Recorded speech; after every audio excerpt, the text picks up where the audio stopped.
প্রিয় দর্শক, স্বাগতম চ্যানেল আইতে। দেখছেন ফ্রেশ প্রিমিয়ামটি তারকা কথন। তারকা কথনের আয়োজনে আমরা অনেক কিছু নিয়ে গল্প করি।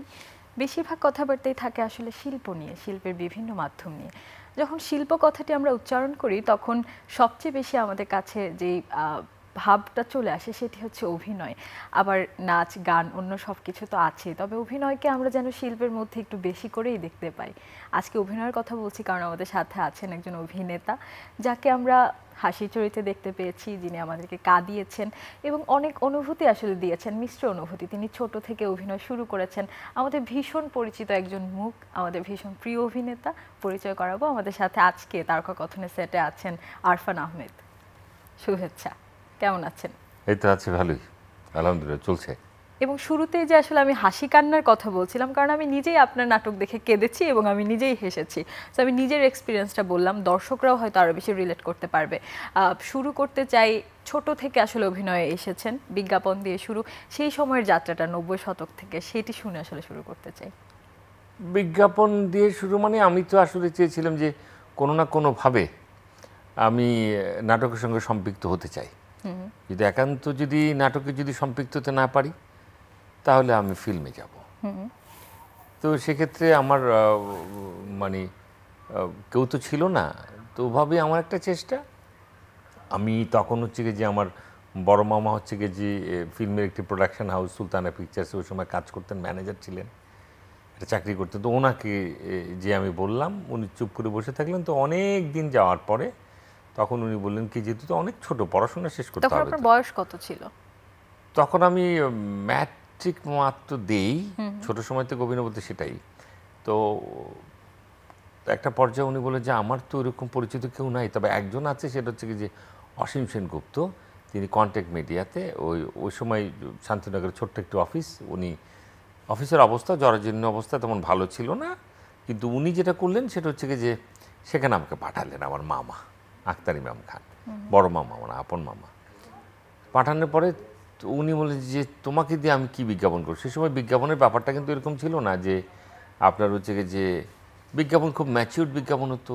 একটি সাবানের বিজ্ঞাপন হলো, সেটাতে হচ্ছে কি যে সৌন্দর্য ছাড়া কী বা দেখতে চান আপনি। এখনকার মতো এরকম না যে এখন তো একজন ভিক্ষুক চাইলেও কিন্তু মডেল হতে পারে, ব্যাপারটা সে সময় ছিল না। ওই সময়ে উনি চিন্তা করলেন যে একটা বিজ্ঞাপনে তো মিষ্টির বিজ্ঞাপন পেয়েছি ওর মতো করে। আমার মামাকে আবার উনি জানালেন, ওনাকে আমি মামা বলেই ডাকতাম, অসীম সেনগুপ্তকে। বলছে যে তুমি মিষ্টি কীরকম খেতে পারো? আমি বললাম যে আমি মিষ্টি অনেক খেতে পারি। কয় কেজি খেতে পারবো? আমি 2-3 কেজি খেতে পারবো। বলো কি? আচ্ছা, তোমাকে এত খেতে হবে না, তুমি হচ্ছে কি যে আমার এখানে হচ্ছে কি যে টাপ টাপ টাপ এরকম হবে, গাব গাব গাবের সময় মিষ্টি খেতে থাকবে এরকম। তুমি এছাড়া তো আমি তোমাকে কাজে লাগাতে পারবো না ওইরকম। কিন্তু আমি চাইতাম হচ্ছে কি যে ওইরকম ফ্যাশন স্টাইলের কোনো বিজ্ঞাপন বা কিছু করা। বলছে বাবারে, তোমার পড়াশোনা শেষ হোক। ওই যে তো আমি বললাম যে আমি খুব কালো, এই জন্য বোধহয় আপনি বোধহয় নিতে পারছেন না। না মামা, দেখতে সুন্দর না এরকম। কাহা রে, তুমি এভাবে বলতেছো কেন? আরও তো মুসিবত পালাইলা। তো শেষে আমি বিজ্ঞাপনটা করলাম, কিন্তু বিজ্ঞাপনে একটা ঝামেলা হলো। করার পরে বিজ্ঞাপন তো মানে কোম্পানিও তো উন্নত না, সেটা হচ্ছে কি যে মিষ্টির প্রোডাক্ট। এখন ওনার বিজ্ঞাপন, আমার চাচা বললেন কি তোর বিজ্ঞাপন আসলে দেখবো কবে, কারণ ওনারা মিষ্টি বিক্রি করবেন তারপরে তো বুকিং দিবেন, বিষয়টা এরকম আর কি। তো আমি প্রায় বললাম মামা আমার বিজ্ঞাপনটা দেখাচ্ছে না কেন? আগামী বৃহস্পতিবার খবরের পর দেখাবে। খবর পর সবাইকে বললাম, কিন্তু বিজ্ঞাপনটা আর গেল না। পরের বৃহস্পতিবার গেল, কিন্তু এরকম করে বসে, চ্যানেলই একটা ছিল, সুবিধা ছিল একটাই, বিজ্ঞাপন গেল। মাসে এরকম 2 বৃহস্পতিবারের 8টার খবরের পরে যাবে, এরকম করে যাওয়া শুরু করলো। ওখান থেকে পরিচয় হলো হচ্ছে কি যে প্রোডাকশনের একজন ভাই ছিলেন, সে নাম তার মতিন, তো সে আবার বিটিভিতে কাজ করতো।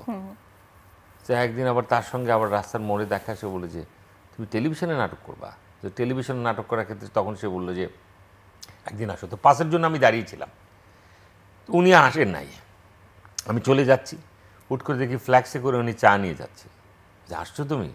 আমি বলি হ্যাঁ আসছি। তো সেই মতিন ভাইয়ের সঙ্গে এখন আমার কথা হয়।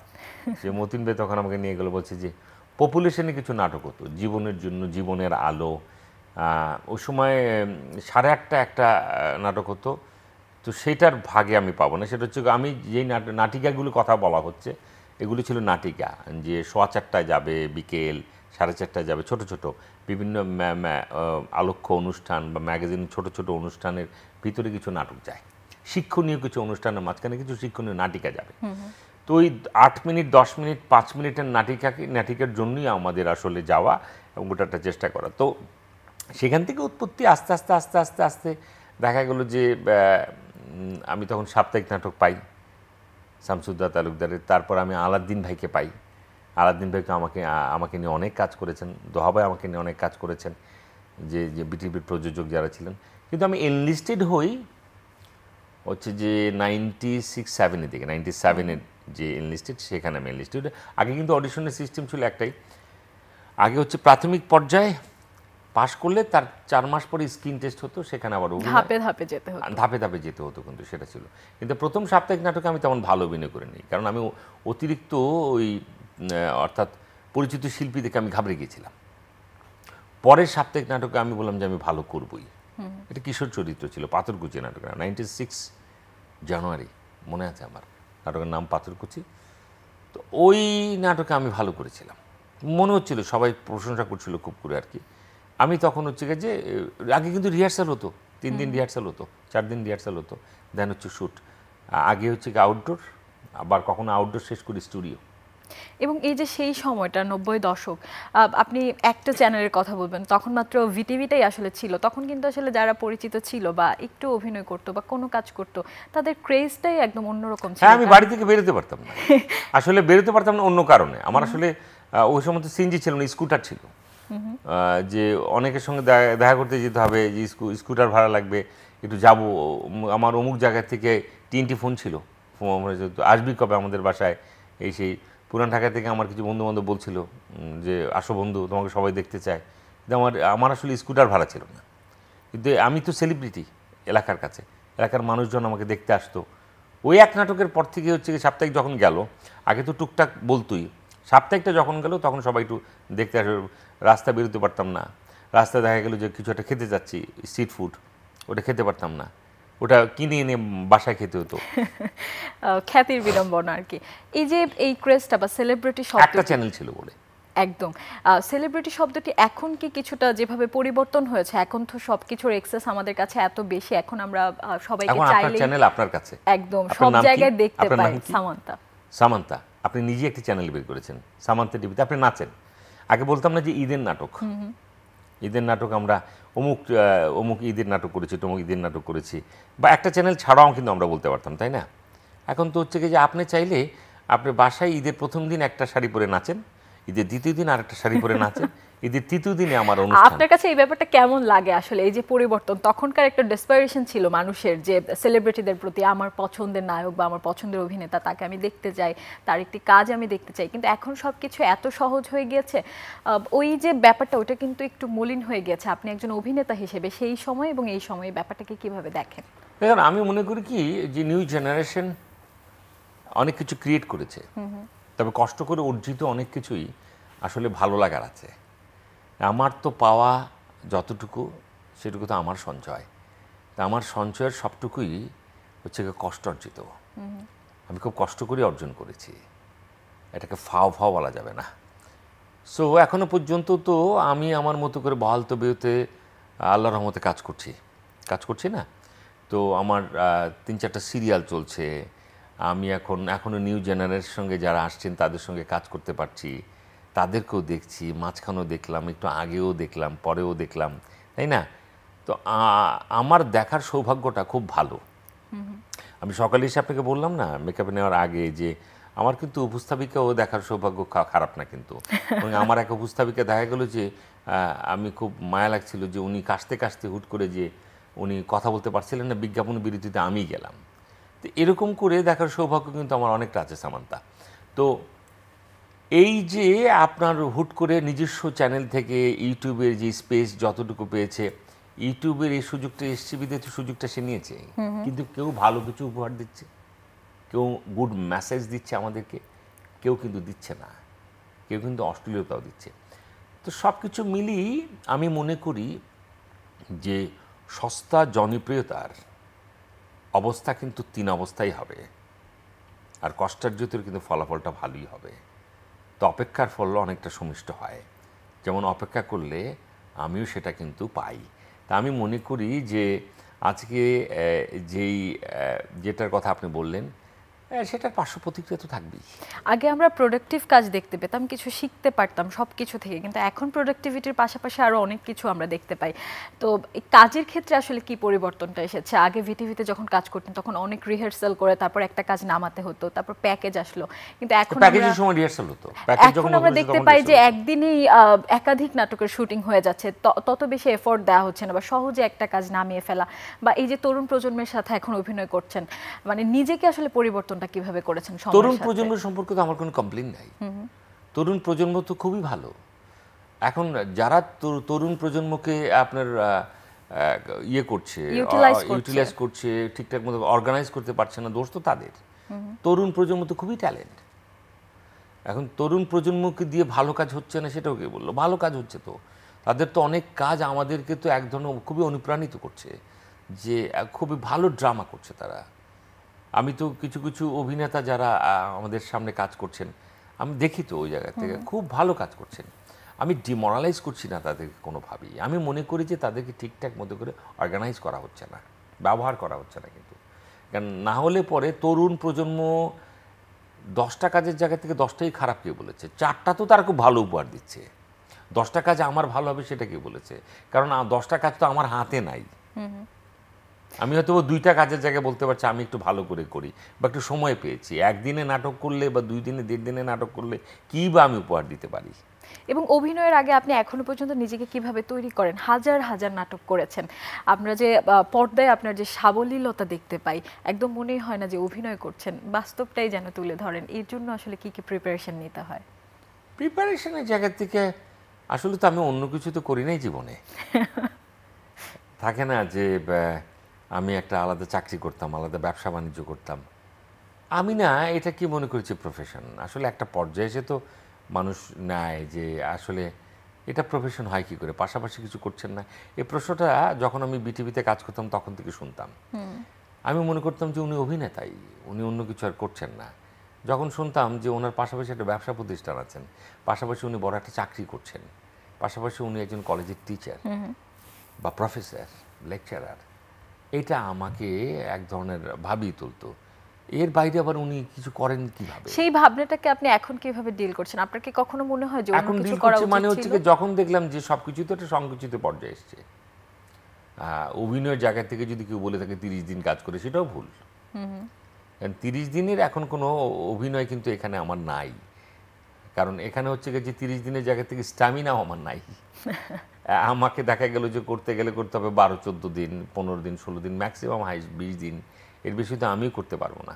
তার কারণ হচ্ছে যে এখন শুটিংটা এত সহজতর না ওদিক থেকে। যারা করছেন ভালো প্রোডাক্ট উপহার দিতে গেল, আবার প্রোডাক্টিভিটির জায়গা থেকে এখন ভালো এসছে কেন? কারণ যারা কাজটাকে আসলে এখন করাচ্ছেন, কোনো ডিরেক্টরের উপর দায়িত্ব দিচ্ছেন, সেটা কিন্তু সে একটা রেসপন্সিবিলিটি দিয়ে দিচ্ছেন। কিন্তু কীরকম ওয়ার্ডারি টাইপ অফ কাজটা এরকম হতে হবে, এরকম হতে হবে, কাস্টিং এরকম হতে হবে। তো সেক্ষেত্রে জায়গা থেকে ভালো তো আমাদেরকে করতে হবে, একটা চ্যালেঞ্জ তো আমাদেরকে দিয়ে দেয়। এখন সে ভুল বললো না শুদ্ধ বললো সেটা পরের বিষয়, নাটক অন এয়ারে গেলে বোঝা যাবে। তো আমি মনে করি কি যে আমি আগে চিন্তা করতাম যে এই অন্য প্রফেশনে উনি আবার যাচ্ছেন কেন? তা আমি আসলে ছোটোবেলা থেকে আমি কেমন মাঝি বলি, সেটা হচ্ছে আমি একটা নৌকার বেশি চালাতে জানি না। একটা মাঝি আবার 2টো নৌকা চালায় কি করে?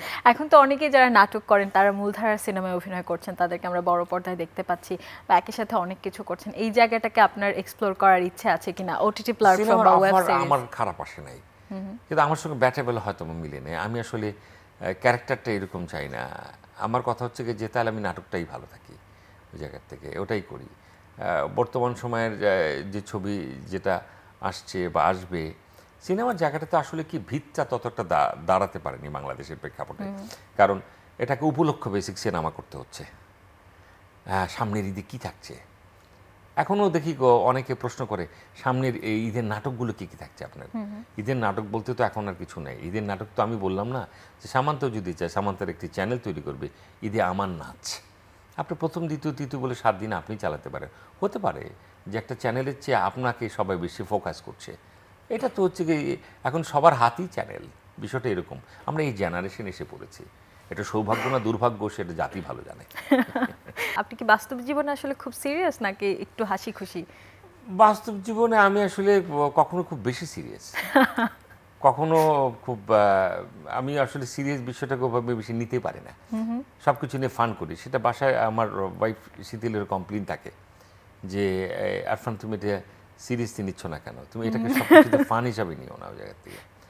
আবার অনেক কিছু নিয়ে আমি খুব বেশি সিরিয়াস হয়ে গেলে বাসার সবাই আমাকে বলে কি যে আজকে আরফান এত মানে সিরিয়াসলি সব কিছু নিচ্ছে। বেশি সিরিয়াসলি আসলে আমার আশেপাশের মানুষজনই নিতে পারে না। আমি শুটিংয়ের জায়গায় আড্ডাবাজ মানুষ, আমি আসলে শুটিংয়ের মতো করেই আসলে দেখতে চাই এবং ফান আড্ডার মধ্যে দিয়ে শুটিংটা সারাদিন করতে চাই, খোশ মেজাজে করতে চাই। এবং এখানে আমরা যেমন একটি দৃশ্য দেখতে পেলাম, আপনার বাসার নিজের সহধর্মিণী বা পরিবারের মানুষজন আসলে কি বলে যখন এমন অভিনয়গুলো পর্দায় দেখতে পায়?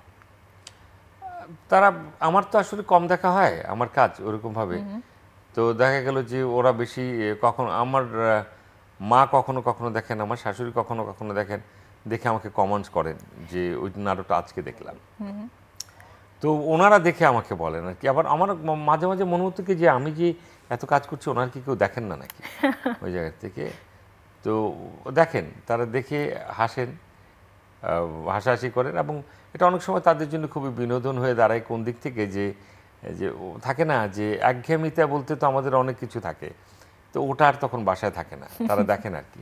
বাচ্চারা যদি হচ্ছে কি যে এখন দেখা গেল আমার ওই কেউ কেউ পছন্দ করছেন, কেউ কেউ বলছে যে ওই ওই ওই অংশটুকু দেখতে চাই, যেরকম কৃষ্ণপক্ষের একটি অংশ এখন দেখলাম, ঠিক তেমনি হয় না যে ওই অংশটা দেখতে চাই, ওই অংশটা দেখতে চাই, বাবা ওই তুমি যে পানিতে ঝাঁপ দিলা এটা খুব ভালো লাগছে।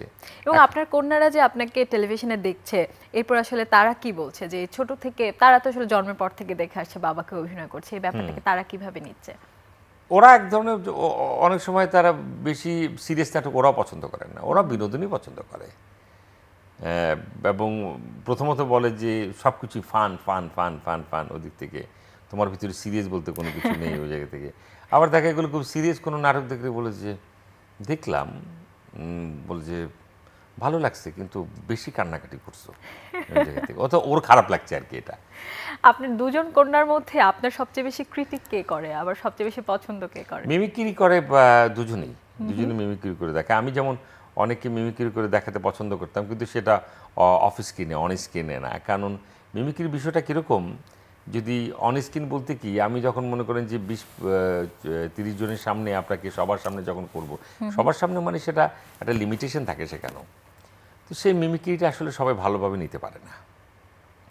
মিমিক্রি বিষয়টা হচ্ছে কি যে মানসিকতা থাকতে হয়। মিমিক্রি আপনাকে করলাম আমি, সেটা আপনার নেবার মানসিকতা থাকতে হবে। তো ওদেরকেও সেটাই বলি যে ওরা যখন মিমিক্রি দু একটা করে যে ভেঙায় আমাকে, তখন আমার ভালোই লাগে যে না ঠিক আছে, তার মানে হচ্ছে কি যে এটা একটা ম্যাচিউরড পার্ট এটা আমার কাছে। আপনার কি তাহলে রেগে যাওয়ার কথা ছিল? আমি যে রাগ করি না তা না, আমিও দেখা গেল যে হাইপার হয় না তা না, ওরা হয় বিষয়টা, ওরা তখন দেখা গেল যে আমার হাইপারের বিষয়টা ওরা দেখায়। আবার ব্যাপারটা কি যে এখানে ধৈর্যচ্যুতি তো ঘটেই, কখনো কখনো দেখা গেলো যে আমার বড় মেয়ে স্কাউটে যাবে না, তো আমি বললাম যে আমি তো টাকা জমা দিয়েছি স্কাউটে যাওয়া পারপাস, বলছে যে না না স্কাউট আমার যাবোই না, এটা বললো যে ও হুট করে বললো ইনশাল্লাহ যাতে আমি স্কাউটে না যাওয়া হয়। আমি বললাম কী টাইপের কথা বললো তুমি? এগুলো বাবার থেকে শিখেছে মনে হচ্ছে। তা আমি বললাম, আমরা বলছি ইনশাল্লাহ তুমি যাবে, বলো, বলছে ইনশাল্লাহ যাতে না যাওয়া হয়। তো এক পর্যায়ে আমি আর জানি না, আমি বললাম যে প্রথম দিন ধরো তোমার জন্য ভালো খাবার ওখানে পাঠানো হলো, তালুকে যাবে। সব কিছু শেষে আমি শর্ততে আসলাম যে 3 দিনের জায়গায় 1 দিন গেলেই হবে। তো ওর মা বলছিল যে 1 দিন শুধু ভিতরে গেলেই হবে, বাকিটা ও বাকি আরও 2 দিন থাইকে তারপরে আসবে, অসুবিধা নাই, খালি 1 দিন খালি। তো কন্যারা তাহলে খুব জ্বালাতনও করছে। হ্যাঁ, তো একজন ছোটটা জায়গাতে যেটা হলো যে বাবা ওকে তাড়াতাড়ি হোস্টেলে পাঠানোর বন্দোবস্ত করো। ও আবার ছোটটা বলতেছে কারণ ও এখন কোনো কথা শুনতেছে না, ও অনেক পাগলামি করতেছে ওই জায়গা থেকে। ওর কথা হচ্ছে কি যে ওর অনেক কিছু দেখা গেল ভাগ বসায়, সেটা ওর কাছে ভালো লাগছে না। তা এখন ছোটটা তো বেশি ছোট, তো হয় কি যে এদের এই বিষয়গুলো কখনো কখনো আমাদের কাছে খুব ভালোই লাগছে, আবার একটা পর্যায়ে মনে হচ্ছে যে আসলে এটাই তো এভাবেই তো বেড়ে ওঠা। যেমন আমি যখন বেড়ে উঠছিলাম, তা আমি তো এরকম পিকুলিয়ার টাইপের কথাবার্তা আমার বাবাকে বলতাম, আমার মাকে বলতাম ওই জায়গা থেকে। তো এত জ্যাম ছিল রাস্তায়, তো আমার হঠাৎ করে ইচ্ছে হচ্ছিল, যে বললাম না যে আমার ট্রাফিক পুলিশ হতে ইচ্ছে করেছিল। বড় হলে আমাকে জিজ্ঞেস কী হতে চাও তুমি? আমি ট্রাফিক পুলিশ। ওর এত পাওয়ার, ও অনেক গাড়ি আটকায় দেয়। আবার একটা পর্যায়ে হলে যেয়ে মনে হলো কি, যখন সিনেমা দেখতে যেতাম তখন মনে হলো যে ইরে, এ তো টিকিট চেকার যারা সুন্দর একটা টর্চ দিয়ে যে দেখে সামনে না পিছনে বসিয়ে দেয়, আবার হুট করে তাকে আবার দেখা গেল 5 টাকা টিপস দেওয়ার পরে বলেন যে আমাকে সিট না থাকলেও সিটের বেশি ব্যবস্থা সামনে করে বসায় দেয়। দেওয়া হয়েছে, আমার ঘাড় এরকম করে দেখতে হচ্ছে। তখন সে বললো যে কথা আছে তোমার সাথে। এবং এই যে এই স্বপ্নগুলো আসলে বাস্তবে ওকে আমার পাওয়ারফুল মনে হচ্ছে। বাস্তবে সেই পেশায় না থাকতে পারলেও কিন্তু অভিনয়ের মাধ্যমে আপনি সেই জীবনগুলো যাপন করছেন, যা ইচ্ছে তাই হতে পারছেন। আমরা আয়োজনের শেষ পর্যায়ে চলে এসেছি, আপনাকে আমরা এইভাবেই দেখতে চাই এবং দর্শকের কাছে হয়তো আপনার গ্রহণযোগ্যতা বেশি, সেই আসলে হাসির চরিত্রগুলোতে আপনি এভাবে আমাদেরকে হাসিয়ে যাবেন, অনুভব করিয়ে যাবেন, সেই প্রত্যাশা রাখছি। প্রিয় দর্শক, যারা ফ্রেশ প্রিমিয়ামটি তারকা কথনের আয়োজনে এতক্ষণ আমাদের সাথে ছিলেন, আপনাদেরকেও ধন্যবাদ জানাচ্ছি। চ্যানেল আয়ের পরবর্তী আয়োজন দেখার আমন্ত্রণ জানিয়ে বিদায় নিচ্ছি।